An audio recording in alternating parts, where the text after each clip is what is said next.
მოგესალმებით რადიო სივრცის ეთერში ტრადიციულად 4 შაბათს 5 საათიანი საინფორმაციო გამოშვების შემდგომ ბიზნეს ინსაიდერი და ამჯერად გამორჩეული იმით რომ ჩვენი ასე ვთქვათ წლის სეზონის და წლის ბოლო ეთერია ამ ნაწილში ბუნებრივია შემდგომ სეზონზე შემდგომ ვისაუბროთ მაგრამ რაც თავარია მიმდინარე წელს კიდევ ერთხელ წინასწარ მინდა ჩვენს მსმენელს და მაყურებელს ძალიან დიდი მადლობა გადაუხადო მთელი ამ წლისთვის ერთი წელია რაც გვაქვს პატივი და რადიო სივრცის ეთერში გავდივართ საუბრობთ ეკონომიკის აქტუალურ საკითხებზე ეკონომიკის ბიზნესის ტრადიციულად ჩვენს მნიშვნელოვან სტუმრებთან ერთად ასე იქნება დღესაც თუმცა მანამდე უცებად მინდა აღვნიშნო ასე ვთქვათ და უცებად მინდა ვისაუბროთ ასე ვთქვათ აქტუალურ საკითხებზე, რომელიც ამ პერიოდის განმავლობაში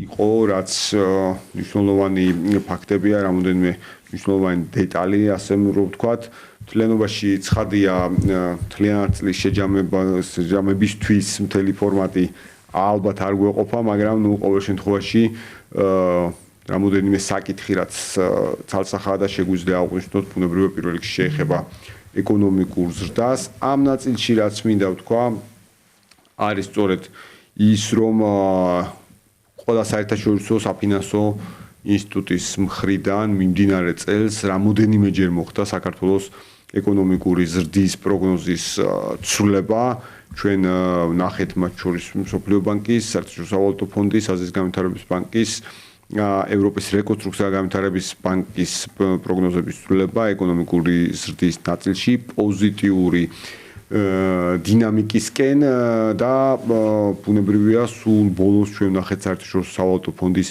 მისიის შეფასება, რაც საუბარი შეეხებოდა 7.3%-იან ეკონომიკურ ზრდას და მისიის განაცხადში ჩვენ რამოდენიმე მნიშვნელოვანი თემა ვნახეთ ამ ნაწილსაც შეგვიძლია შევეხოთ თუმცა ვიდრე მისიის ნაწილზე ვისაუბრებთ მანამდე კიდევ ერთხელ შევახსენებ ჩვენს მსმენელს და მაყურებელს რომ მანამდე იყო საუბარი აზიის განვითარების ბანკის მხრიდან, მსოფლიო ბანკის მხრიდან და ევროპის რეკონსტრუქციისა და განვითარების ბანკის მხრიდან 7%-იან ეკონომიკური ზრდის მაჩვენებელს. ერთი რამ თამამად შეიძლება ითქვას, რომ მე დარწმუნებული ვარ ყოველ შემთხვევაში, რომ საქართველოს ეკონომიკური ზრდა 2025 წლის იქნება გაცილებით უფრო მაღალი, ვიდრე ეს იყო 4 საერთაშორისო საფინანსო ინსტიტუტის მხრიდან დაფიქსირებული, თუნდაც ყველაზე უფრო მეტად პოზიტიურ პროგნოზებში.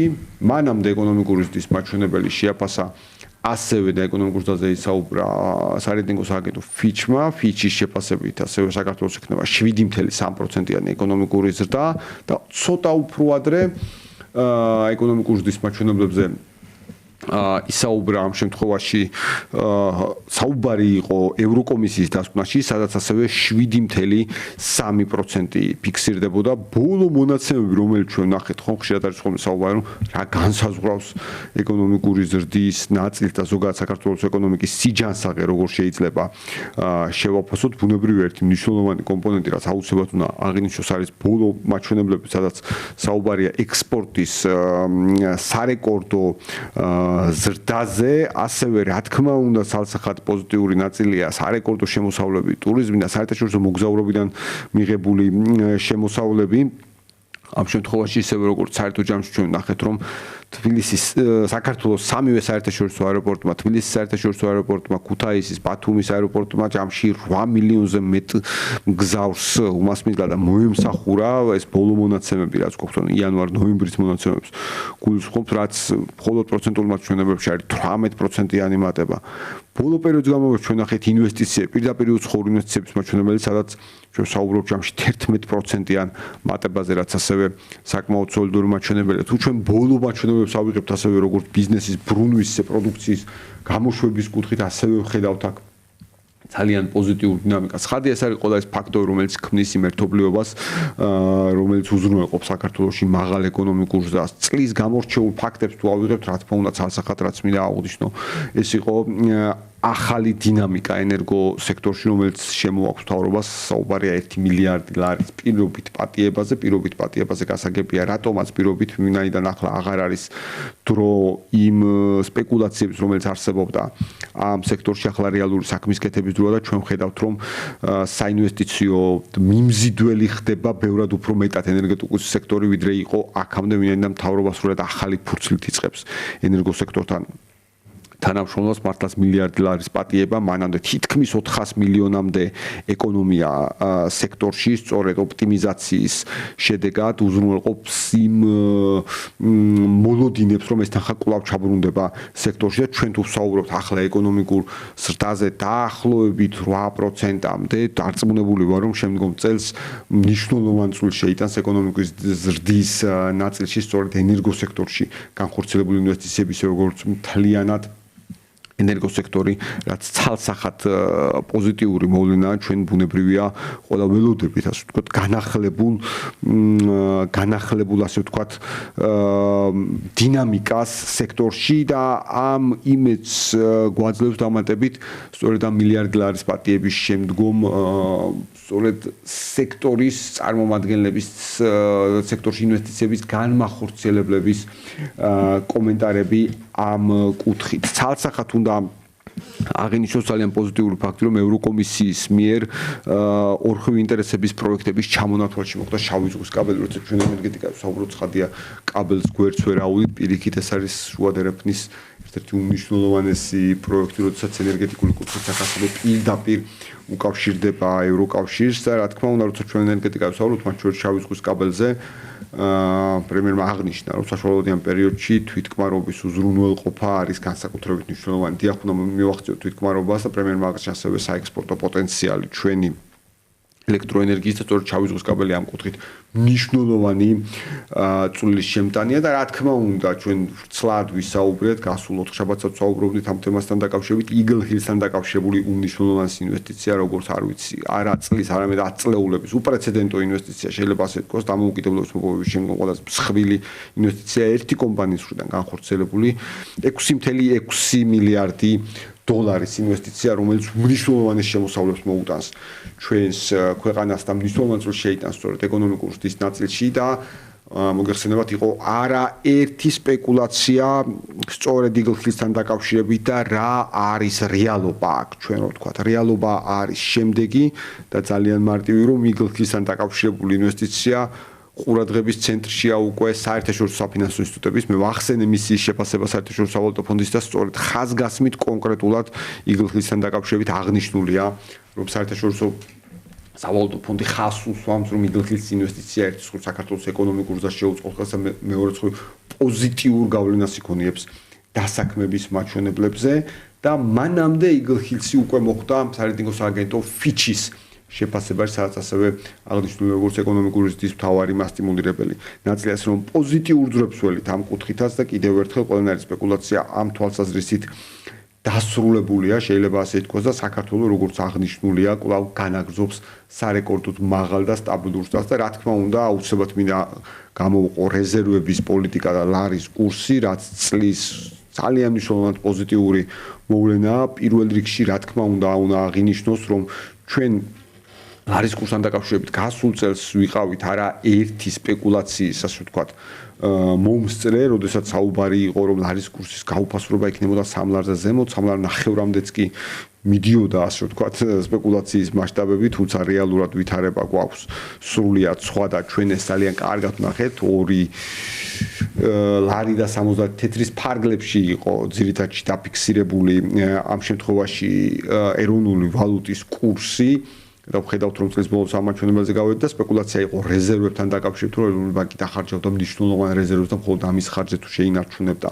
ლარის კურსს, მსგავსი არაფერი მოხდა, რომ უფრო მეტიც რეზერვების მოცულობამ სარეკორდო მაჩვენებელი უზრუნველყო შეიძლება ასე ითქვას ამ კუთხით 5.8 მილიარდი დოლარი რეზერვების ძამული მოცულობა და როგორც ასევე საერთაშორისო ფონდი აღნიშნავს რეზერვების ადეკვატური საზომის 100% შეადგენს. ეს არის ვითარება, რომელიც გვაქვს ბუნებრივია, ძალიან პოზიტიური წელი ამ თვალსაზრისით, ამავდროულად ცხადია, როცა ეკონომიკური ზრდის სარგებელზეა ხოლმე საუბარი, ცხადია ვხედავთ გაზრდილ სამუშაო ადგილებს დაქირავებით დასაქმებულთა რაოდენობის ზრდას, ისევე როგორც საბამისად ანაზღაურების დას, რა თქმა უნდა, უმნიშვნელოვანესია გამოწვევები, რომელიც ჩვენ გვაქვს, ამ გამოწვევების საპასუხოდ ხორციელდება არაერთი რეფორმა, მათ შორის განათლების რეფორმა და მე აბსოლუტურად დარწმუნებული ვარ, რომ ჩვენ მივიღებთ შემდგომი წლების განმავლობაში კიდევ უფრო პოზიტიურ დინამიკას საქართველოს ეკონომიკაში, თუმცა, როდესაც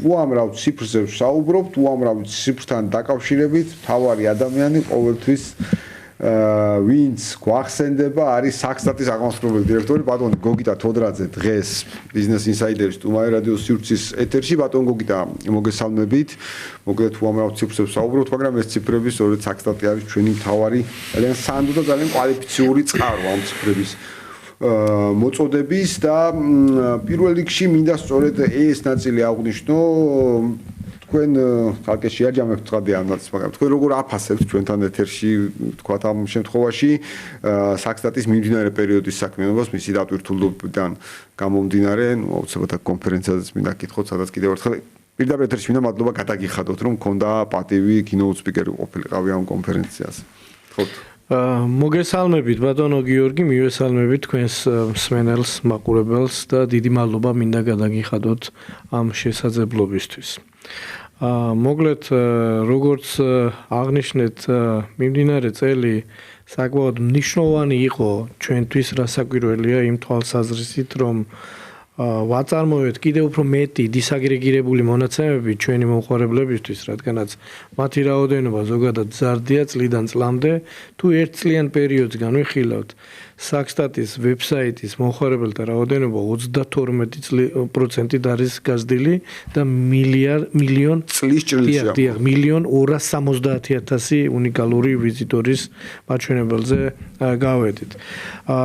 რა თქმა უნდა, მთელი ასე ვთქვათ პერიოდის განმავლობაში ჩვენ აქტიურად მუშაობდით მოსახლეობის და სასოფლო-სამეურნეო აღწერის შედეგების დამუშავებაზე, წინასწარი შედეგები, როგორც მოგიხსენებათ, უკვე გასაჯაროვდა მიმდინარე წლის ივნისში, თუმცა პარალელურად სხვა მიმდინარე აქტივობები ჰქონდა, რომელიც ითვალისწინებდა დისაგრეგირებული მაჩვენებლების წარმოებას ჩვენი მომხმარებლებისთვის, ასევე მონაცემთა ხარისხის გაუმჯობესებას და კიდევ უფრო მეტ ინვესტირებას თანამედროვე ტექნოლოგიების გამოყენების თვალსაზრისით, რაც მათ შორის ხელოვნური ინტელექტის უფრო მეტად გამოყენებას მონაცემთა დამუშავების პროცესში და ასევე თავხდებით ყველანი იმაზე, რომ რახან მომხმარებელთა საჭიროებებზე ვისაუბრე, რომელიც მზარდია წლიდან წლამდე, ამას უკვე სჭირდება ჩვენი მხრიდან შესაბამისი რეაგირება.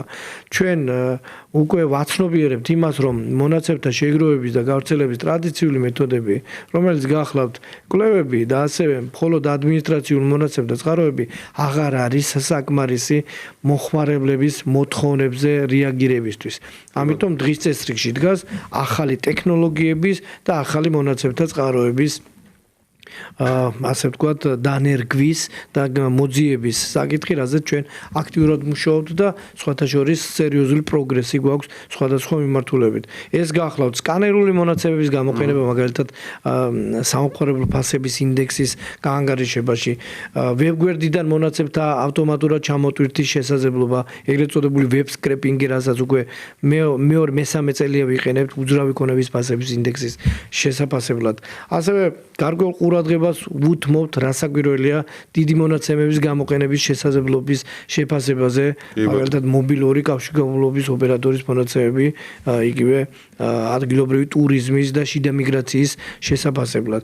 და ბოლო პერიოდში ამ წელში პირველად დავიწყეთ ასე ვთქვათ პილოტი ამ მიმართულებით, მაგალითად სოფლის მეურნეობის სტატისტიკის წარმოებაში დისტანციური ზონდირების გამოყენების შესაძლებლობის შეფასება, რაზეც აზიის განვითარების ბანკთან მომავალ წელსაც გეგმავთ აქტიურ მუშაობას. კი ბატონო, ძალიან მნიშვნელოვანი ნაწილია და თქვენ ახსენეთ აზიის განვითარების ბანკი და არაერთი პროექტი, რომელიც საერთაშორისო ორგანიზაციებთან პარტნიორობით ხორციელდება და მინდა ხაზი გაუსვა ვერც კი ვიტყვი რა პერიოდი არ იყო დატვირთული, მაგრამ ბოლო პერიოდის განმავლობაში გულწრფელად ვიტყვი რამოდენიმეჯერ ეთერში სტუმრობა რომ გვინდოდა საზღვარგარეთ ბრძანდებოდით ვიზიტების დროს, საკმაოდ აქტიური იყო საქსტატისთვის. წლის ბოლო ნაწილიც ასე ვთქვათ, ბოლო კვარტალით შეიძლება ასე ვთქვათ, ისე როგორც დანარჩენი. თუ შეიძლება რომ საერთაშორისო თანამშრომლობის შესახებ ვისაუბროთ, მათ შორის რა თქმა უნდა ბოლო ვიზიტებთან დაკავშირებით. დიახ, მოკლედ როგორც მოგეხსენებათ, ჩვენ ნაყოფიერად და ძალიან მჭიდროდ თანამშრომლობთ საერთაშორისო ორგანიზაციებთან, მათ შორის გამოყოფდი გაეროს ევროპის ეკონომიკურ კომისიას, რომლის ორგანიზებულ არაერთ საერთაშორისო შეხვედრაზე ვიმყოფებოდით, ასევე თქვენ აღნიშნეთ, რომ საქართველოს უმასპინძლა პირველად სოფლიო დონის საერთაშორისო ფორუმს, რომელიც პირველად ოქტომბრის დასაწყისში, რომელშიც დაახლოებით 30-მდე ქვეყნის 150 დელეგატი მონაწილეობდა და ამას ხელმძღვანელობდა, ასე ვთქვათ, გაეროს ქალთა ორგანიზაცია, გაეროს სტატისტიკის სამსახური და მათ შორის ერთ-ერთი თანაორგანიზატორი ჩვენც ვიყავით. ასევე მოგეხსენებათ, ივნისში პირადად მე ამირჩიეს გაეროს ევროპის სტატისტიკოსთა ბიუროს ვიცე-პრეზიდენტად და წევრად და ეს გარკვეულ დატვირთვას, გარკვეულ ჩართულობას მოითხოვს არა მხოლოდ ჩემი მხრიდან, არამედ საქსტატის მხრიდან, თუმცა ქვეყნის და სამსახურის პოზიციონირების თვალსაზრისით ძალიან მნიშვნელოვან შესაძლებლობას წარმოადგენს ეს ბიურო გახლავთ ოფიციალური სტატისტიკის სფეროში ერთ-ერთი ყველაზე ასე ვთქვათ ყველაზე დატვირთული ორგანო, რომელიც ასე ვთქვათ ახდენს საერთაშორისო სტანდარტების და საერთაშორისო მეთოდოლოგიების დამტკიცებას, შესწავლას, დამტკიცებას, რომლითაც ხელმძღვანელობს სტატისტიკის სამსახურები ოფიციალური სტატისტიკის წარმოების პროცესში.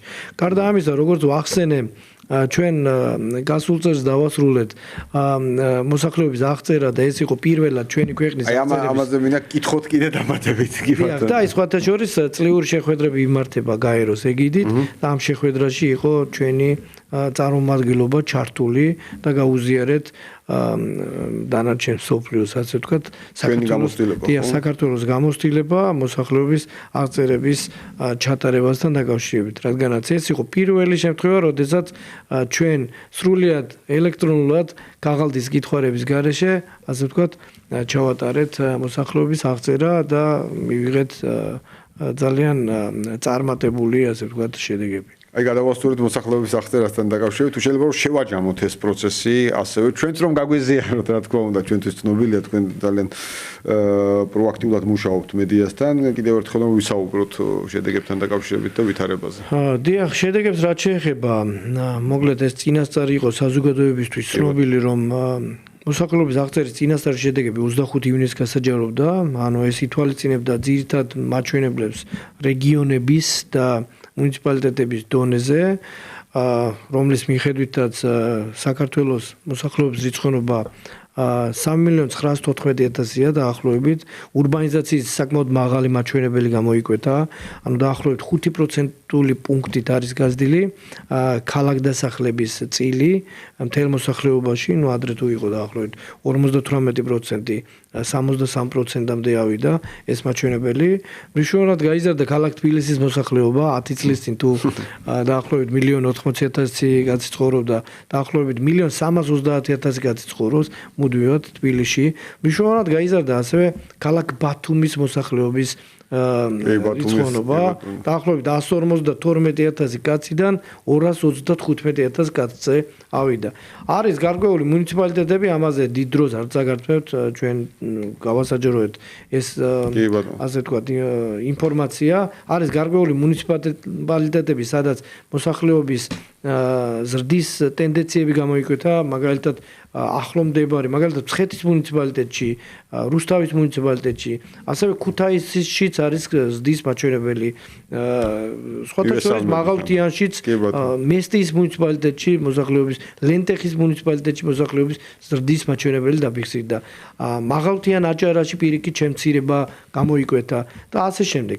ანუ დეტალური შედეგები ახლა ჩვენ კიდევ ორ ეტაპად გამოვაქვეყნეთ მოსახლეობის აღწერის შედეგებს, სქესობრივ ასაკობრივ ჭრილს გამოვაქვეყნებთ ახლა მომდევნო წლის აპრილში და კიდევ უფრო დეტალები დეტალური შედეგები უმცირესი ადმინისტრაციული ერთეულების, ანუ სოფლების და დასახლებების დონეზე ხელმისაწვდომი იქნება 2026 წლის ივნისში. კი ბატონო, ძალიან მნიშვნელოვანი ნაწილებია მართლაც ამ კუთხით და ძალიან საინტერესო დაკვირვების საშუალებას იძლევა ხოლმე ყოველთვის ამ თვალსაზრისით. კიდევ ერთი მნიშვნელოვანი ნაწილი, რაც მინდა აღვნიშნო, დაკავშირებულია სწორედ თქვენ აღნიშნეთ საქსტატის მომხმარებლების ვიზიტორების მართლაც ესეთი ფანტასტიკური რაოდენობა, რეკორდული მაჩვენებლები. ძალიან ბევრი სერვისი გაქვთ, რომელიც არის წარმოდგენილი თქვენს ვებგვერდზე, რატოს იქცევს ყურადღებას ბუნებრივია მომხმარებლებს. თუ გაქვთ დაკვირვება, აი რომელია შედარებით ყველაზე უფრო მეტად მოთხოვნადი ნაწილი ამ კუთხით, ისევე როგორც აუცილებლად მინდა გითხოთ, გავაერთიანო კითხვა თემატურ პორტალებთან დაკავშირებით, რომელიც პრეზენტაციასაც ჩვენ წლების განმავლობაში მუდმივად ვხედავდით. დიახ, მოგიხსენებათ, ჩვენ რამდენიმე წლის წინ მომხმარებლებს დავუპირდით, რომ კვარტალში ერთხელ საქსტატი მათ შესთავაზებდა ინტერაქტიულ პლატფორმას, ახალ ინტერაქტიულ პლატფორმას და საბედნიეროდ დღეს ჩვენ დღესაც წარმატებით ვასრულებთ ამ დანაპირებს. 27 ინტერაქტიული პორტალი და ონლაინ კალკულატორი გვაქვს უკვე შემუშავებული და რა თქმა უნდა ზოგიერთი უფრო მეტი პოპულარობით სარგებლობს. მომხმარებელთა მეტი წრე ყავს ზოგიერთ მათგანს. გამოყოფთ საგარეო ვაჭრობის ინტერაქტიულ პორტალს. ამ პორტალზე მზარდია კიდევ და კიდევ უფრო მეტად მომხმარებელთა რაოდენობა. ასევე ძალიან საინტერესო პორტალი გავაკეთეთ ბოლო პერიოდში ტურიზმის, სოფლის მეურნეობის და გარემო სტატისტიკის პორტალი. და კიდევ ერთი საინტერესო, რამაც მნიშვნელოვნად გაზარდა ჩვენი მომხმარებელთა რაოდენობა. ჩვენ ვცდილობთ, ყავს მომხმარებელთა ფართო წრე, მაგრამ ვცდილობთ, რომ კიდევ უფრო ახალი კატეგორიის მომხმარებელი დავამატოთ მას. და სხვათა შორის, რამდენიმე წლის წინ ჩვენ შევქმნით ინტერაქტიული პლატფორმა ბავშვებისა და მოზარდებისთვის, რომელიც ადაპტირებულია ბავშვებზე 8 წლის ასაკიდან და მოზარდებზე 13 წლის ასაკიდან. ანუ ორი მიმართულებას აერთიანებს ეს პორტალი 8-დან 12 წლის ასაკის ბავშვებზე და 13-დან 19 წლის ასაკის მოზარდებზე. მოგეთ საქსტატი არის ყველა ასაკისთვის. შეიძლება ასე ითქვას, საქსტატის ვებგვერდი, ყველა პოულობს თავის თავს. შეიძლება ითქვას, ეს ჩვენ UNICEF-თან ერთად გავაკეთეთ, სხვათა შორის რამდენიმე დღის წინ ჩვენ UNICEF-ის წარმომადგენლობის ხელმძღვანელთან ერთად ერთ-ერთ უმაღლეს სასწავლებელშიც გქონდა აღნიშნული პორტალის პრეზენტაცია, რომლის შემდეგაც ჰაკათონი გაიმართა და ანუ მთავარი არსი და მიზანი ამ პორტალის ფუნქციონირების გახლავთ ის, რომ ბავშვებმა აიმაღლონ ცოდნა ოფიციალური სტატისტიკის სფეროში, მათ კონდეთ მათზე ადაპტირებული სახით ინფორმაცია, გაიუმჯობესონ ლოგიკური და არითმეტიკული აზროვნების უნარები და იყვნენ უფრო მეტად ინფორმირებულები, მათ შორის მათი უფლებების შესახებ, ანუ ბავშვთა უფლებების კოდექსიც კი არის იქ ჩაშენებული, მათზე ადაპტირებული სახით. კი ბატონო, მართლა ძალიან მნიშვნელოვანი და შთამბეჭდავია, რომ იგივე სხვა შორის სასწავლო პროცესშიც სკოლის მოსწავლეებთან სასარგებლო სახალისოც არის ამ ინფორმაციების გაცნობა დამატებით.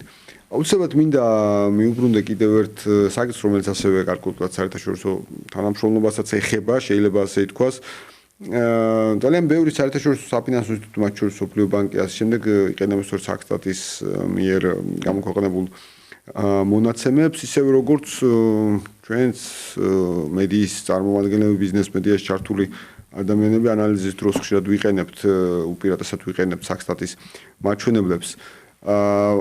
განსაკუთრებული ნდობაა, თუმცა რა თქმა უნდა ეს პასუხისმგებლობასაც ნიშნავს და რომ თქვათ კიდევ ერთხელ მეთოდოლოგიებთან დაკავშირებით, რამდენად საერთაშორისო სტანდარტებთან ადაპტირებულია ის მეთოდოლოგია, რომელსაც საქსტატი იყენებს. ხშირად ხდება ხოლმე კითხვა იგივე უშევრობასთან დაკავშირებით იქნება ეს თუ კლიანტის და პროდუქტის გაანგარიშებას თუ ხელფასებთან დაკავშირებით, აი რას ვეყრდნობით, აი რა არის სტანდარტი, რის საშუალებითაც ჩვენ ამას ვითვლით. დიახ. ძალიან კარგი შეკითხვაა, დიდი მადლობა. მოკლედ, როგორც მოგიხსენებათ, არსებობს საერთაშორისო ორგანიზაციები, რომლებიც კონკრეტული მიმართულებით სხვადასხვა მეთოდოლოგიებს ამუშავებს და სთავაზობს ქვეყნებს. უფრო სწორად, მკაცრ რეკომენდაციას აძლევს ქვეყნის სტატისტიკის სამსახურებს, რომ მონაცემთა შესადარისობის უზრუნველყოფის თვალსაზრისით უნდა გაყვნენ ამ მეთოდოლოგიებს. მათ შორის არის ევროსტატი, მათ შორის არის გაერო, რომელსაც სხვადასხვა მიმართულება აქვს, მსოფლიო ბანკი და ასე შემდეგ. აღარ ჩამოთვლ. ანუ ჩვენ მიყვებით რა საკვირველია ზედმიწევნით ამ საერთაშორისო სტანდარტებს და ვამტკიცებთ ამას ჩვენს მომხმარებლებთან, მაგრამ ერთ საინტერესო მომენტზე გავამახვილებ ყურადღებას. იმის რევიზიას თუ რამდენად შესაბამისობაშია ჩვენი ნათქვამი ჩვენს მიერ გადადგმულ ნაბიჯებთან, ამას პერიოდულად ამის შემოწმებას რევიზიას ახდენენ საერთაშორისო ორგანიზაციები. ანუ ეს არ არის ბატონო გოგიტა ასე რომ ჩვენ ვამბობთ რომ მათ სტანდარტს ეყრდნობით და მორჩა. ანუ გამოწმებენ ამაში. ანუ რა თქმა უნდა, ეს ხანგრძლივი პროცესია, მაგალითად გასულ 2 წლის წინ 7 თვის მანძილზე მიმდინარეობდა ქვეყნის სტატისტიკის სისტემის შემოწმება, ძირეული შეფასება, ანუ ისინი ჯერ იწყება პროცესი როგორ თვით შეფასების კითხვებს ვავსებთ, მერე დაახლოებით 10-მდე ექსპერტი ჩამოდის, ხვდება ჩვენს სტაფს და გარდა ამისა ჩვენს მომხმარებლებს დამოუკიდებლად ხვდებიან ისინი, როგორ მუშაობ ჩვენ მათთვის, ჩვენს ადმინისტრაციულ მონაცემთა წყაროებს ხვდებიან და ამოწმება ყველანაირ მეთოდოლოგიას რაიმე გადახვევა ხო არ არის საერთაშორისო სტანდარტებისგან და რა თქმა უნდა ამის შედეგებს მე აქვეყნებენ, ასაჯაროებენ, გამოქვეყნებულია და ნუ რა თქმა უნდა ამის მიხედვით მინდა სიამაყით განვაცხადო რომ საქართველოს სტატისტიკის სისტემა ერთ-ერთი მოწინავეა მსოფლიო მასშტაბით რეგიონში პირველ ადგილზეა საერთოდ და რა თქმა უნდა კიდე ერთი მნიშვნელოვანი მომენტია ჩვენ პირადად მეც როგორც გითხარით ბიუროს წევრი ვარ და ჩემი გუნდის წევრები ჩართული არიან სხვადასხვა მიმართულებით ამ საერთაშორისო სტანდარტების მომზადებაში. არაერთ თემატურ მეთოდოლოგიურ ჯგუფში მონაწილეობენ ჩვენი კოლეგები საქსტატიდან და ისინი გვევლინებიან უმეტეს შემთხვევაში ამ საერთაშორისო სტანდარტების და მეთოდოლოგიების თანაავტორებად. რაც ბუნებრივი ანუ სხვებსაც ურჩევთ ხო ამ ნაწილში ანუ რაც ჩვენ კიდე უფრო გვაძლევს ამ მეთოდოლოგიების სწორად აღქმის და მისი პრაქტიკაში დანერგვის შესაძლებლობას. მართლა ძალიან მნიშვნელოვანი ნაწილია ეს, იმიტომ რომ სხვაგვარად ბუნებრივია შეუძლებელია რომ იგივე სოფლიო ბანკი გვინდოს პირობითად ვამბობ სოფლიო ბანკს ამ შემთხვევაში. ერთი დეტალი რომელიც თქვენ ახსენეთ შეეხება სწორედ რომ პირველი ვართ რეგიონში. ანუ აი როგორ ხდება ხოლმე აი ვთქვათ შეფასება ამ კუთხით და ეს შედარების ნაწილი რომ ავხსნათ თუ შეიძლება. დიახ, ნუ რამდენიმე საერთაშორისო ორგანიზაცია აკეთებს ამის შეფასებას ჩვენგან დამოუკიდებლად. ეს სხვადასხვა პარამეტრზე დაყრდნობით ხორციელდება. ეს გახლავთ ერთ-ერთი მაგალითად საერთაშორისო სტანდარტების გამოყენება, მომხმარებლების ნდობის მაჩვენებელი, ასევე და აღნიშნული მონაცემების ხელმისაწვდომობა. ნუ მათ შორის ის ვებსაიტი ოფიციალური, მათ შორის ის ონლაინ რესურსები, კალკულატორები და ეს ინტერაქტიული პლატფორმები მნიშვნელოვან წვლილს თამაშობს აღნიშნული შეფასების პარამეტრში.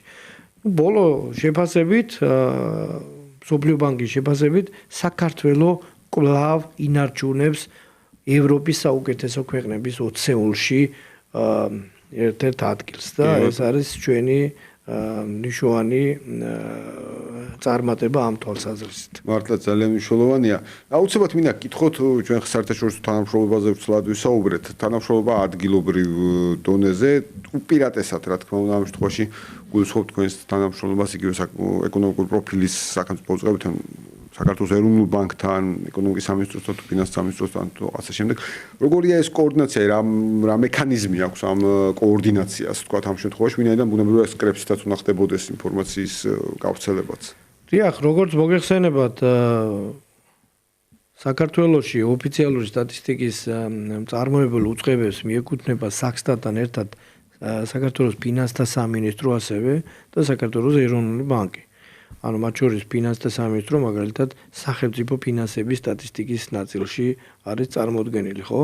რასაკვირველია, ჩვენ გვაქვს კონსტრუქციული თანამშრომლობა და ვეფუძნებით მათ წყაროებს, ადმინისტრაციულ მონაცემთა წყაროებს, მათ შორის თუნდაც აი ეკონომიკური ზრდის ყოველთვიური მაჩვენებლის შესაფასებლად საქართველოს ფინანსთა სამინისტროდან მიღებული ინფორმაციას ვეფუძნებით. ეროვნული ბანკი ასევე მნიშვნელოვანი წვლილით არის წარმოდგენილი. აი ისინი ასევე ჩვენ მონაცემებს ეყრდნობიან მაგალითად საგადასახდელო ბალანსის შემუშავების ნაწილში, ხო? ასევე საფინანსო სექტორის შესახებ ინფორმაციის წყაროს, ერთ-ერთ წყაროს წარმოადგენს საქართველოს ეროვნული ბანკი. თუმცა გარდა ამისა არის სხვა საჯარო უწყებები, რომლებიც ნიშნავანი თანამშრომლობით გამოირჩევიან საქსტატთან, რადგანაც ისინი არა ჩვენი ინფორმაციის მომხმარებლები, არა მხოლოდ, არამედ ადმინისტრაციულ მონაცემთა წყაროებად გვევლინებიან. მაგალითად, ჯანდაცვის სამინისტრო, მაგალითად ეკონომიკის სამინისტრო, მაგალითად ჩინაგან საქმეთა სამინისტრო, რომელიც მაგალითად გვაწვდის ინფორმაციას დანაშაულების შესახებ. რომელიც ასევე კრებსთან მე თავმოყრილია. რა თქმა უნდა, მათ აქვთ გარკვეული ვალდებულება სტატისტიკის შესახებ კანონის შესაბამისად, რომ წარმოგვიდგინონ შეთანხმებული ფორმით დადგენილ ვადებში ინფორმაცია, რომელიც ჩვენს მიერ მერე მუშავდება და ხდება საფუძველი სხვადასხვა მაჩვენებლების გაანგარიშებისას. სხვათა შორის, თუ 10 წლიან დინამიკას შევხედავთ, დღეს საქსტატი რეგულარულად დაახლოებით 245-მდე სტატისტიკურ გამოკვლევას ატარებს, აქედან ადმინისტრაციულ მონაცემთა წილი არის დაახლოებით 36%. დაახლოებით 10-15 წლის წინ ადმინისტრაციული მონაცემთა წყაროების წილი იყო ოფიციალური სტატისტიკის წარმოებაში შედარებით დაბალი, დაახლოებით 16%, 16-17%. ანუ ამით ჩვენ გვაქვს ძალიან კარგი შესაძლებლობა პირველი დავზოგოთ რესურსები და მეორე შევამსუბუქოთ რესპონდენტის ტვირთი. ჩვენ ვთილობთ რესპონდენტს არ ვკითხოთ ის ინფორმაცია, რაც ისედაც შეიძლება მივიღოთ ადმინისტრაციულ მონაცემთა წყაროებიდან.